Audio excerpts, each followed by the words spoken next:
আমরা যখন নারী পুরুষের সমতার কথা বলছি, আমরা যখন নারী অধিকারের কথা বলছি, বিশ্বব্যাপী নারী অধিকার একটা আন্দোলনে পরিণত হয়েছে এবং মানুষ পর্যায়ক্রমে সচেতন হচ্ছে যে নারীদের অধিকার দিতে হবে।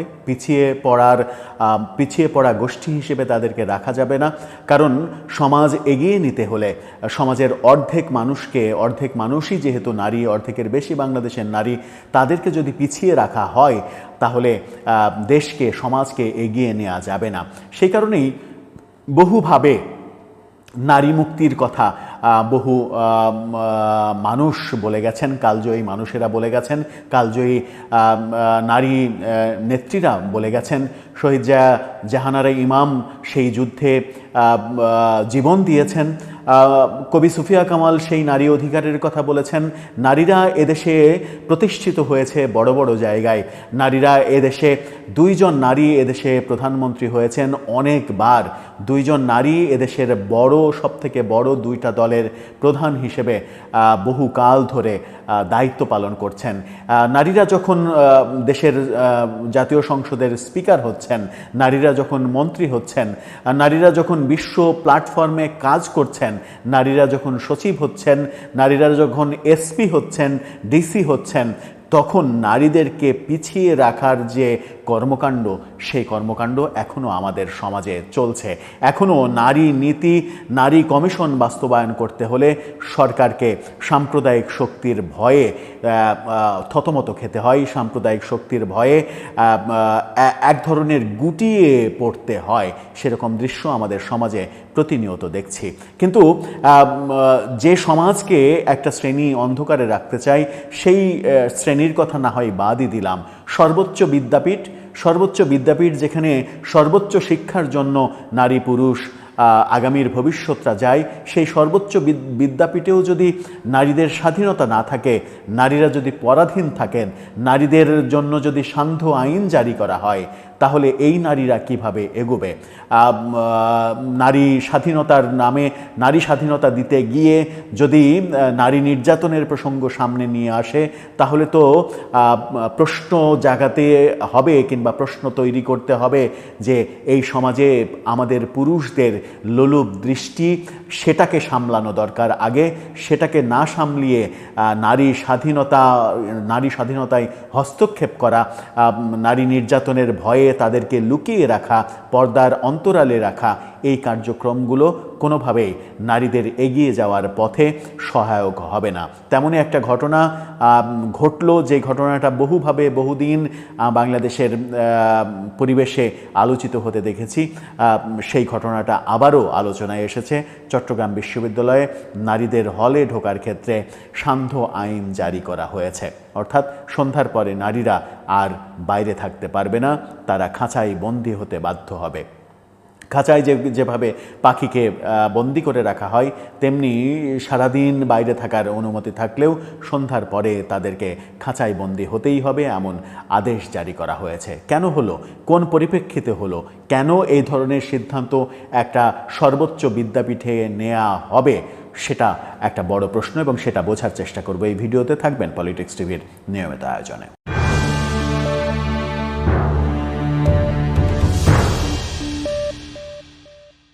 দর্শক, পলিটিক্স টিভির নিয়মিত ভিডিওগুলো স্পন্সর করছে প্রজাপতি.টিভি, নতুন ওটিটি প্ল্যাটফর্ম। আপনারা চাইলে ইউটিউবে, ফেসবুকে, ইনস্টাগ্রামে, টিকটকে দেখে নিতে পারেন।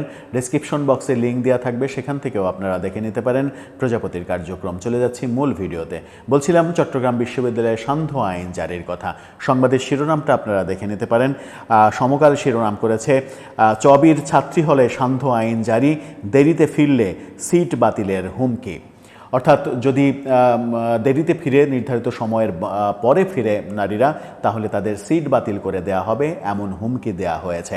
এবং বিশ্ববিদ্যালয়ের প্রক্টর এই দাবিকে পুরোপুরি অস্বীকার না করলেও এই দাবিকে একটু অন্যভাবে বলার চেষ্টা করেছেন। বলেছেন যে নিরাপদ জায়গায়, অর্থাৎ লাইব্রেরি কিংবা হলের সামনে তারা যদি সারা রাত লেখাপড়া করে কিংবা গ্রুপ ডিসকাশন করে, তারা তাদের কাজের মধ্যে থাকে, তাহলে তো আমরা কিছু বলি না। কিন্তু অনিরাপদ জায়গা, যেগুলো অন্ধকার জায়গা, একটু আড়ালের জায়গা, সেই অনিরাপদ জায়গায় তারা যেন না থাকে, সেই কারণেই তাদেরকে বলা হয়েছে, এই আইনের কথা বলা হয়েছে। কিন্তু নারীদের পক্ষ থেকে স্পষ্ট বলা হয়েছে যে বিশ্ববিদ্যালয়ের প্রক্টর, সহকারী প্রক্টর এবং হলের প্রভোস্ট সবাই মিলে তাদেরকে হুমকি দিয়েছে যে নির্দিষ্ট সময়ে, সন্ধ্যার পরে, নির্দিষ্ট সময়ের পরে হলে ফিরলে তাদেরকে মানে সিট বাতিল করে দেয়া হবে, এরকম মানে আইন জারি করা হয়েছে। নারীরা হলের সামনেও আড্ডা দিতে পারে না, তাদের লেখাপড়ার কাজ চালাতে পারে না, এরকম অভিযোগ করা হয়েছে। সেই অভিযোগ এবার এমনভাবেও আরও যেটা করা হয়েছে সেটা হচ্ছে যে অনেক নারী লেখাপড়ার শেষে, ক্লাস শেষে বিভিন্ন চাকরি, বিভিন্ন কর্মের সঙ্গে যুক্ত। সেই নারীরা কর্মের কারণে, তাদের জীবনের কারণে বাইরে থাকতে বাধ্য হয়, কিন্তু তাদের উপরে যদি আপনি এই সান্ধ্য আইন চাপিয়ে দেন, সেটা কোনোভাবেই তার মানে বিকাশে সহায়তা হয় না, তার বিকাশ রোধ করা হয়, এই দাবি করা হয়েছে। বিশ্ববিদ্যালয়ের প্রক্টর অভিযোগ করা হয়েছে যে বিশ্ববিদ্যালয়ের প্রক্টর নিজে গাড়ি থেকে নেমে ছাত্রী হল এলাকায় গিয়ে হলের সামনে বসে থাকা ছাত্রীদের উঠিয়ে দিয়ে হুমকি দিয়েছেন। শিক্ষার্থীরা এই সিদ্ধান্তকে একপাক্ষিক, বৈষম্যমূলক ও নারী বিদ্বেষী বলে ফেসবুকে প্রতিবাদও জানিয়েছেন।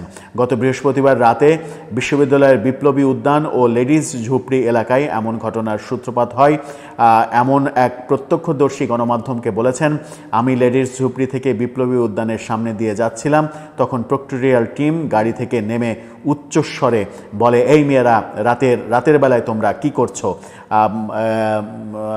বাইরে থাকলে, হলের বাইরে থাকলে সিট ক্যান্সেল করে দেয়া হবে। এরপর তারা বিপ্লবী উদ্যানে বসা মেয়েদের সেখান থেকে উঠিয়ে দেন। সে সময় টহলে থাকা সহকারী প্রক্টর নাজমুল হোসেন শিক্ষার্থীদের নিরাপত্তা এবং ছাত্রী হলে থাকা নির্দেশনার উপরে ভিত্তি করে ছাত্রীদের হলে ফিরে যেতে বলেছেন। এই তথ্য তিনি বলেছেন, অর্থাৎ ছাত্রীদের নিরাপত্তার জন্যই তিনি এই কাজ করেছেন, এই কথা বলেছেন, কিন্তু অস্বীকার করেননি। বাস্তবতা হচ্ছে যে আপনি নারীদের আটকে রেখে, নারীদের ওপরে আইন জারি করে নারীর স্বাধীনতা যেমন হরণ হবে, তেমনি নারীর বিকাশে আপনি বড় বাধা হিসেবে কাজ করবেন। দেশের যে অর্থনৈতিক শক্তি, অন্য আলোচনায় একটু আশার লাগেই প্রাসঙ্গিক ক্রমে, দেশের যে মূল অর্থনৈতিক শক্তি, দুইটা ক্ষেত্রের উপরে বাংলাদেশের অর্থনীতি মূলত নির্ভরশীল। একটা হচ্ছে রেমিটেন্স, আর একটা হচ্ছে গার্মেন্টস।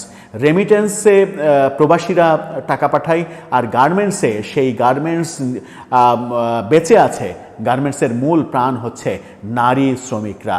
লক্ষ লক্ষ নারী শ্রমিক সেখানে দিন রাত কাজ করে গার্মেন্টস শিল্পকে বাঁচিয়ে রেখেছে। এই যে লক্ষ লক্ষ শ্রমিকদের অবদান এবং বাংলাদেশের অর্থনীতিতে যেটা দ্বিতীয় বড় অবদান হিসেবে আমরা স্বীকৃতি দিই, সেই অবদানে নারীদের অবদানই, সেই মানে কার্যক্রমে, সেই সেক্টরে নারীদের অবদান সব থেকে বেশি। সেই নারীদেরকে, তারা তো গার্মেন্টসে শ্রমিক হিসেবে কাজ করছে, কিন্তু যে নারীদেরকে দিয়ে আমরা বড় কাজ করাতে চাই, যে নারীরা আগামী দিনের প্রধানমন্ত্রী হবেন, মন্ত্রী হবেন, রাষ্ট্রদূত হবেন, ডিসি হবেন, এসপি হবেন, যে নারীরা বৈমানিক হবেন, পাইলট হবেন, সেই নারীদের, যে নারীরা বিদেশি বিভিন্ন সংস্থায় কাজ করবেন, জাতিসংঘে কাজ করবেন, যে নারীরা আগামীতে নাসায় কাজ করবেন, সেই নারীদের সামনে যদি আপনি প্রতিবন্ধকতা তৈরি করেন, তাহলে নারীদের ঘরবন্দি করে রাখার যে ফন্দি ফিকিরের কথা বিভিন্ন গোষ্ঠীর তরফ থেকে আসে, সেই ফন্দি ফিকির বাস্তবায়ন করার পক্ষে সরকারের কিংবা প্রশাসনের অবস্থান এটাই প্রমাণিত হবে।